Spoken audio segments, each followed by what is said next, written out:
el hambre en las expediciones a América. Atención. Muy bien.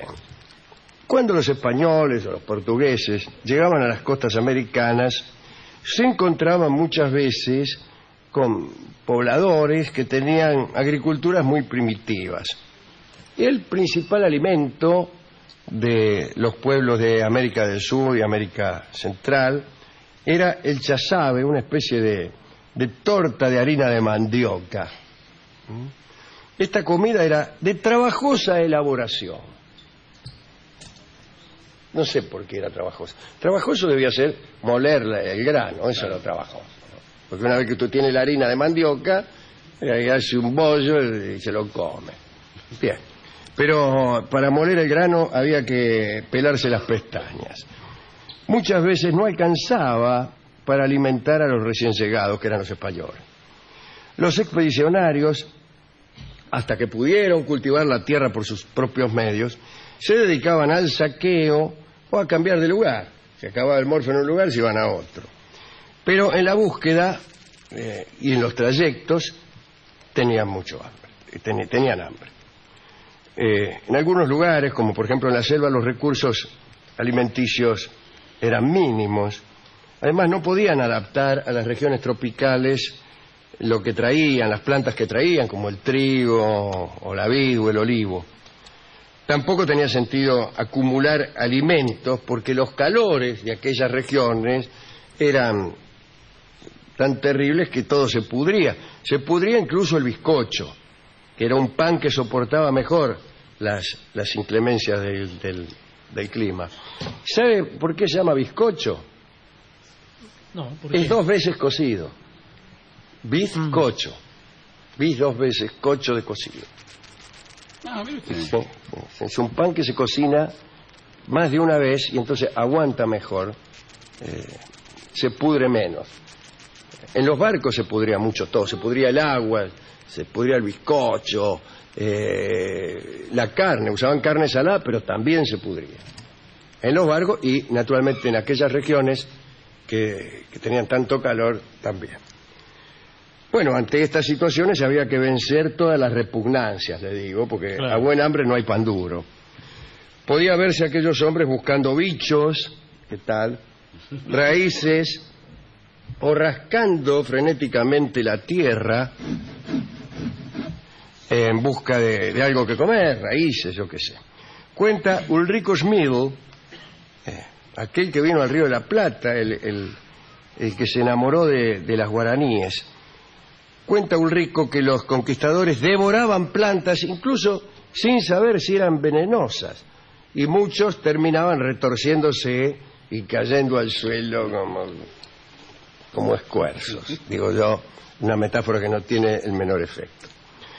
Cuando encontraban alguna población solidaria, digo, indios simpáticos, ¿no?, se producía un hartazgo alimenticio también peligroso. Hacía tanto que no morfaban, los tipos se comían todo. Y Germán Arciniegas, hay que leer Arciniegas, Biografía del Caribe es un libro extraordinario. Bueno, Arciniegas cuenta que los hombres se inflaban y se desinflaban tan violentamente por esto de los atracones y el hambre, que andaban siempre mal de salud. Algunos miembros de la expedición de Hernando de Soto, aquel que anduvo allá en el Golfo de México buscando la fuente de la juventud, sí, y que terminó muerto de un flechazo, aquel que dio nombre a una de las marcas más humildes de los autos de la Chrysler, es el de Soto, ¿no? Miembros de la expedición de Soto se peleaban por la posesión de lenguas y sesos de caballos que llevaban incluso mucho tiempo muertos, porque era lo último que se salvaba. La sangre de los caballos también podía ser un buen recurso. Los hombres de Pizarro, que quedaron en tierra cuando Orellana se aventuró por el Amazonas, remediaban el hambre sangrando a los caballos una vez por semana. Y se bebían la sangre mezclada con unas hierbas. Para condimentarse. Para darle un poco de color al guiso. Tampoco se despreciaban iguanas y serpientes. La carencia de vitaminas era proverbial. Imagínense, ausencia de verdura y fruta. pumba, el beriberi, el escorbuto. Esta enfermedad le dejaba a quien se la pescaba un olor fétido en el aliento. Tenían un aliento que enseguida le decían escorbuto. Se le caían los dientes, se le caían. Imagínese. A los que tienen escorbuto se le caen los dientes. Y en una segunda fase, las piernas se te ponían negras. Otro problema era la sed en algunas regiones, de luego no a Orellana en el Amazonas. A Albert Núñez Cabeza de Vaca naufragaron, famosamente el libro de Albert Núñez se llama Naufragios, ¿no? Y en realidad naufragaron cuando formaban parte de otra expedición, la de el enemigo de Cortés, bueno, no importa. El caso es que los hombres se lanzaron al mar en barcas, se les pudrió el agua que habían puesto en unas botas de potro.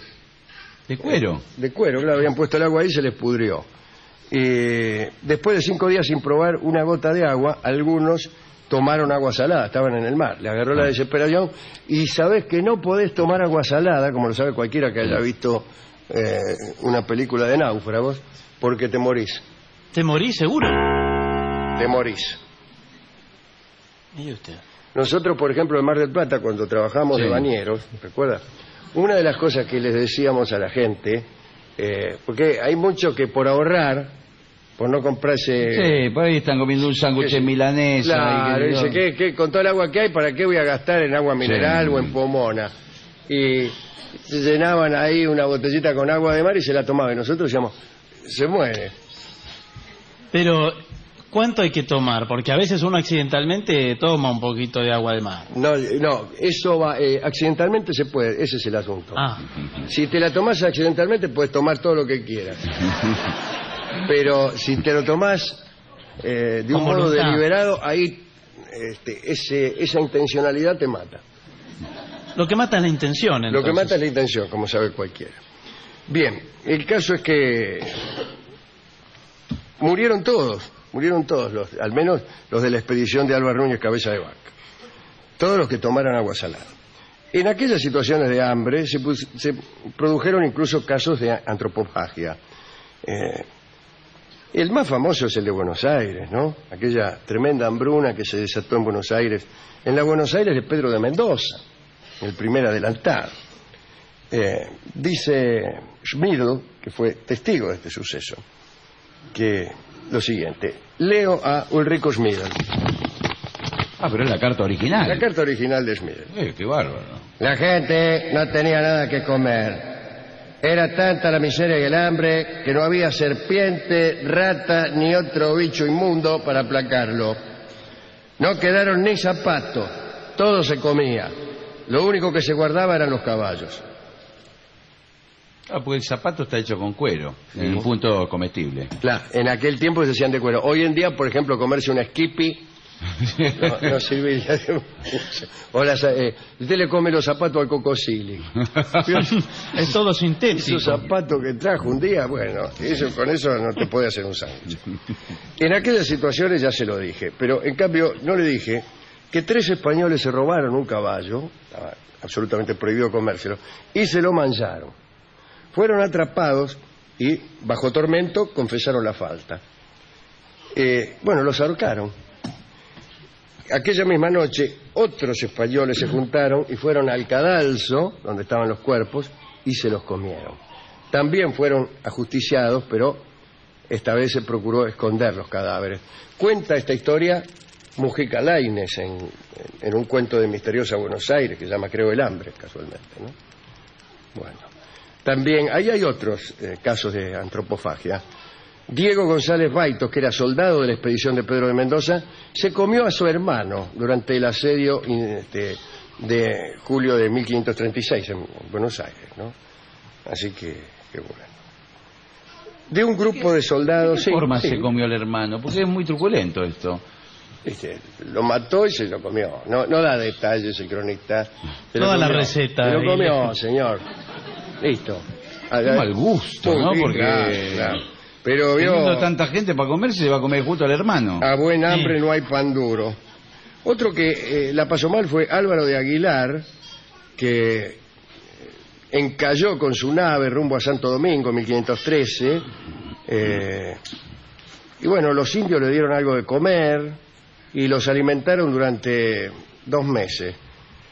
Y después partieron y empezaron a navegar un bote con algunas provisiones, pero aquella travesía fue un desastre. Iban 2 meses de navegación y no encontraban nada. La mitad de los pasajeros ya se habían muerto. Un día se tropiezan con una nave española comandada por Piedrarias Dávila, de quien hemos hablado aquí.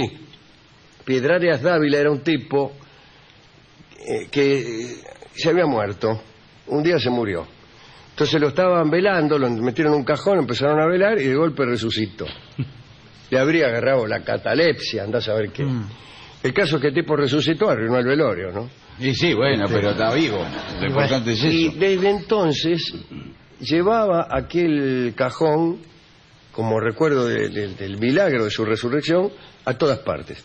Esto sucedió en España y él pasó a América y se trajo en el barco el cajón. Piedrarias Dávila. El enemigo de Núñez de Balboa era malísimo, un hombre muy malo.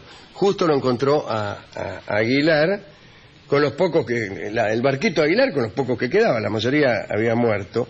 Y Aguilar le contó que ese mismo día, unas horas antes de llevarse por delante la nave de Piedrarias, habían tirado los dados para ver a quién se mofaba. Y le había tocado a él. Dijo, mire, muchas gracias, señor Dávila, porque recién acabamos de jugar a los dados y me iban a manchar a mí. Y Qué partida espeluznante, sí, ¿no? ¿Y Dávila que le proveía comida y todo No, eso? Dávila, Dávila venía con un barco y se los encontró en un bote miserable, lo rescató. Tan malo no era. Claro. No era malo como para... Bueno, igual un día vamos a hablar de este Aguilar, porque me parece que este vivió mucho tiempo entre los indios del Yucatán, y que es responsable, es uno de los primeros que alcanzó a hacer traducciones, porque aprendió la lengua de los mayas y gracias a su sabiduría empezaron a traducir del náhuatl al maya y del maya al castellano, y empezaron a entenderse los indios de México con los españoles. Me parece que fue este Aguilar, y la que colaboraba con él no era otra que la Malinche, aquel personaje detestado por los mexicanos como símbolo de la entrega, ya que ella pactó con Cortés. Bueno, pero no me importa, ahora estamos hablando de otra cosa. Bueno. Que el tipo justo ya le había tocado jugando a los dados, que se lo morfaron. Es una escena muy cinematográfica, imagínense. Es como una ruleta rusa en un punto. Sí, pero no, peor. Bueno, no sé. Bien, otras historias. El capitán Íñigo de Vascuña, después de una batalla en la que había sido vencido por los indios, escapaba herido con los pocos soldados que le quedaban a través de la selva. No tenían más alimento que unos palmitos amargos que encontraban por el camino. Un asco. En un momento Vascuña no resistió más. Dice, ya estoy de palmitos amargos, estoy hasta los riñones. Y le pidió a sus soldados que acamparan junto a él, porque estaba enfermo. Entonces se quedaron ahí 2 o 3 días y Vascuña no se recuperaba. Entonces le dijo, váyanse, déjenme solo. Y se quedaron 2 guardias junto con unos sirvientes indios que se iban a quedar unos días más con él. Y Juan Portillo, un lugarteniente, siguió al mando de la tropa. Por ahí, cuando habían hecho bastante trayecto, se dieron cuenta que se habían olvidado un chispero, y Portillo mandó a 2 soldados a buscarlo. Pero antes de llegar al campamento donde se había quedado Vascuña y y los indios y los ayudantes oyeron los gritos de Bascuña. ¡Ah, qué sé yo! Se asomaron, espiaron, y había uno de los guardias que estaba cortando a uno de los sirvientes para comérselo. No. Sí. ¿Y qué hicieron los enviados de Portillo? Lo detuvieron, lo pararon. Salieron corriendo. Se fueron. Y se lo contaron a Portillo, al jefe de la tropa. ¿Y qué hizo Portillo? ¿Fue a salvarlo? No, siguió adelante. Nunca se supo más nada. Extraordinario. También una linda historia. Ahora, habiendo tanta abundancia Es que no... de riqueza natural, de vegetales, de animales... pero no de tenían comestible. nada. No de comestible, usted sabe. Pero si usted fuera un superviviente como ese del History Channel, sabría qué comer. Claro. Sí, raíces. Este bicho tiene más proteínas que un bife de lomo. Y dice, ¡ah! Sí, porque comen gusanos. Claro, pero ¿saben qué gusano? ¿Me interpreta? Sí. ¿Saben qué árboles? ¿Saben incluso qué personas? ¿El ser humano tiene vitaminas para el ser humano, dice usted? No lo sé. Pero claro, ellos me imagino que... esto, Impresionante. Fui a lo del esta historia es bárbara para el discotecario, discotecario. estaba morfándose un sándwich como para el campeonato. Sí, está así. Y dice, si hay una cosa que no soporto, dice, es el hambre, me dijo. Bueno, por lo menos lo movilizó la historia. Sí, lo movilizó y le dije, ¿qué tango me podés dar? Dice, a mí la historia que me gustó fue aquella que transcurre en Buenos Aires, durante el tiempo de Pedro de Mendoza, donde primero se comen un caballo, los ahorcan por comer el caballo y otros se los comen a ellos, los ahorcan a los que comieron a ellos y esconden esta vez los cadáveres para no seguir la cadena alimentaria. La cadena alimentaria con Imagínese. nosotros mismos. Le gustó ese cuento de Mujica Lainez y me dio un tango que se llama Fondín de Pedro Mendoza. Ah, bueno, tiene algo que ver. Tiene realmente. mucho que ver porque nombra al adelantado y nombra un fondín, que es un lugar donde se come. Para mí ese tango fue hecho pensando en este episodio ocurrido en la Buenos Aires del primer adelantado. Sí, ¿le parece que es así? No, ahora no me parece. Bueno, señor. Vamos a escuchar Fondín de Pedro Mendoza, que es un lindo tango de Raúl de los Hoyos, en la versión de Carlos Gardel.